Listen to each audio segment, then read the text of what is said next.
The Chicago Bulls take a tough loss to the Charlotte Hornets. We're going to be talking about the key takeaways from tonight's loss. This is your host, Rico Greenhowe, and you have found yourself on another episode of Bulls Digest. And so today we are looking at this most recent loss for the Chicago Bulls as they get beat 125 to 123 at home. I think the key takeaway from this game is that the Chicago Bulls were very up and down in this game, really just could not get it together from a consistent standpoint, and I think that certainly cost them. And despite their inconsistencies, the Chicago Bulls had a chance to win this game in the final seconds. A missed three-point shot from Vooch, a missed two-point shot from LaVine, and also a missed tip-in from Ayo Dosunmu, and that's how the game ended. And so let's go ahead and jump into the box score and look at the key takeaways from this loss. And so I think it starts with Vooch. Vooch was our MVP tonight, 40 points, 13 rebounds. He also had 3 assists. He was +5. He had a steal, 17 of 25 from the field, on 2 of 6 shooting from downtown. And so I loved how Vooch was super assertive, being aggressive. We got him the basketball. He did get a technical for not getting a foul call that he wanted. And so I did like that about Vooch. And honestly speaking, I loved the passion that I saw from Vooch today, and I think that it was important to see, especially after hearing that he had spoke, I guess, in the locker room when they were talking about just some of the things that the Bulls needed to clean up, and you see your leader come out like this and have a game like this, so it was good to see from Vooch. Next up, speaking of leadership, Zach LaVine, 19 points in this one.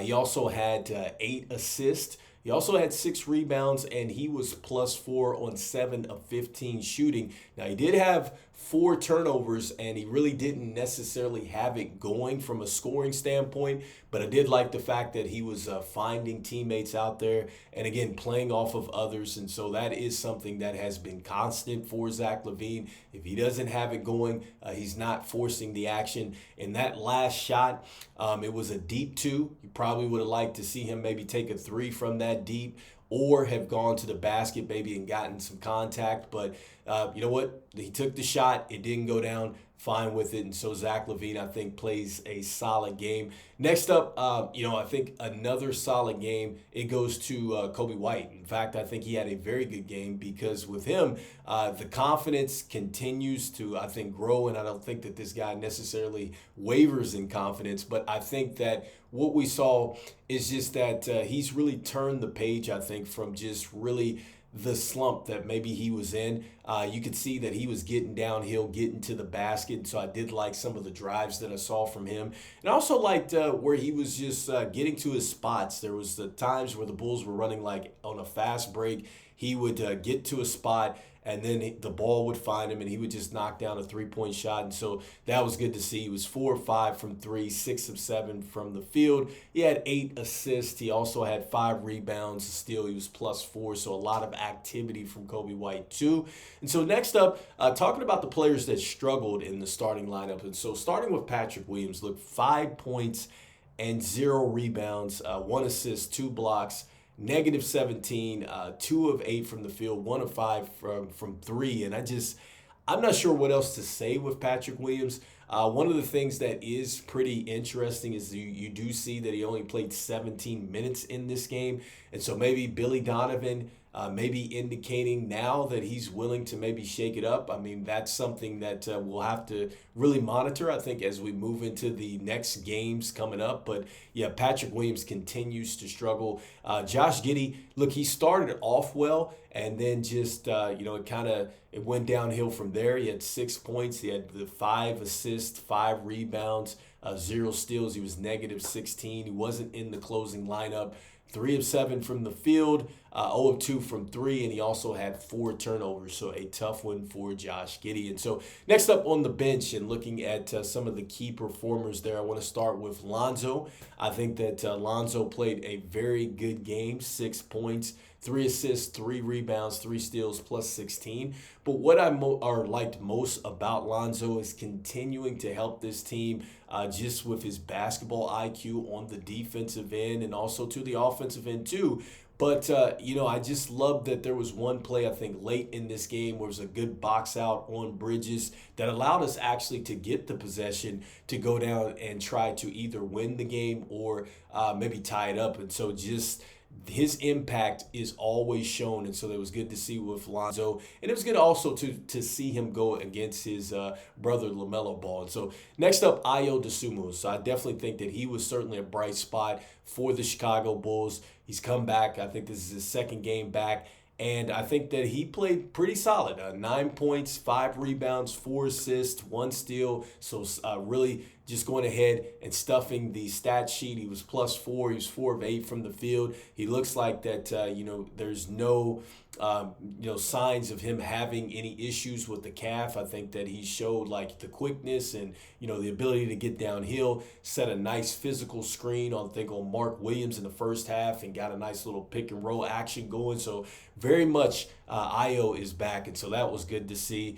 And then I think another bright spot off of the bench, even though he didn't play more, was Buzelis. I did like Buzelis catching it in transition, had to reach back, grab it, and he actually got fouled too on his dunk, but he dunks it home. So that was good to see his highlight. He also got a block shot on Bridges, and so it just really shows his length, stayed down, didn't foul, and got a nice little block there. And so that was good to see. But just 4 minutes on the night, especially with Patrick Williams struggling, I would think that Buzelis should have got some more minutes. So I'm not sure where we're going with that. And then next up, Dalen Terry. And so Dalen Terry, 6 points, 1 assist. He had a steal. He was -2. And what I liked about Dalen Terry is, he definitely showed a lot more today than he did in the last game out. And so I think that he really wanted to show something. He came in, knocked down an early 3, so I liked his energy. And then with Julian Phillips, look, he had 6 points, 4 rebounds, -4. You had Jalen Smith, 6 points, 4 rebounds, and assist. He was -7 on 3 of 7, from the field. But once again, I think that just the key takeaway here is just the up and down play from the Chicago Bulls. And once again, as we jump into really the team box score, we're going to see that the Bulls really worked against themselves again, especially when it came down to the turnovers. And then just to add one more thing about Buzelis, on a night where you don't have Torrey Craig, you don't have THT, and Patrick Williams is struggling, I really felt like, he definitely should have got some more minutes. And so let's go ahead and jump into the team box score. And so you'll see that the Chicago Bulls actually win the rebound totals by 145-44 there. But once again, the Bulls in turnovers look 14-12, even though that's better than the 20 turnovers, but still the Hornets got 23 points, I believe, off of those turnovers, and so that was tough to see. Next up, the Bulls tied in the fast break department, so 13-13 there. 64-62, Hornets win in the paint. So a lot of paint scores, but once again, the Bulls get beat in that department. 9-9 in the steals, so a tie there. 3-2, the Bulls in the blocks. And so as we look at the assist, 34 assists, so not bad for the Chicago Bulls. As far as the field goal percentage is concerned, 50.5. It's a very good field goal percentage. Only 35% from 3. The Hornets look 50% from the field, 38.2 from 3. So they shot just a little bit better from 3. And then as far as the free throw line and the discrepancies there, you'll see that the Hornets went to the line 20 times. So 16 of 20 for them. We were 13 of 14. And so once again, I mean, this was a tough loss because, we were talking about this as being a game that the Chicago Bulls very much, could have. I think should have gotten. And again, the turnovers, the inconsistency, at some point in time, the Chicago Bulls have got to clean that up. And this really doesn't have anything to, I don't think, necessarily do with the coaching. You just have to have the type of effort necessary to win the game.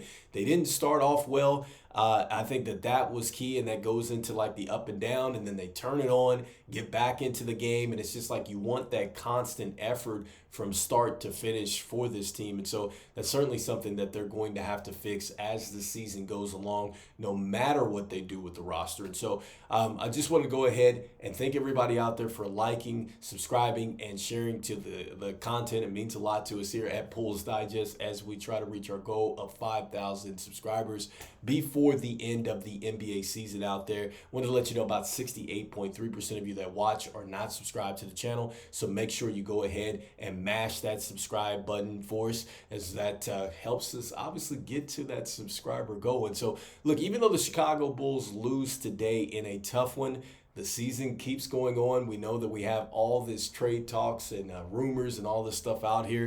And the Bulls are going to have to focus. And I think the bottom line is this: no matter what happens to this roster, no matter what moves are made or not made, you still have to play the game in the right way. So let me know in the comments what your key takeaways were from tonight's loss.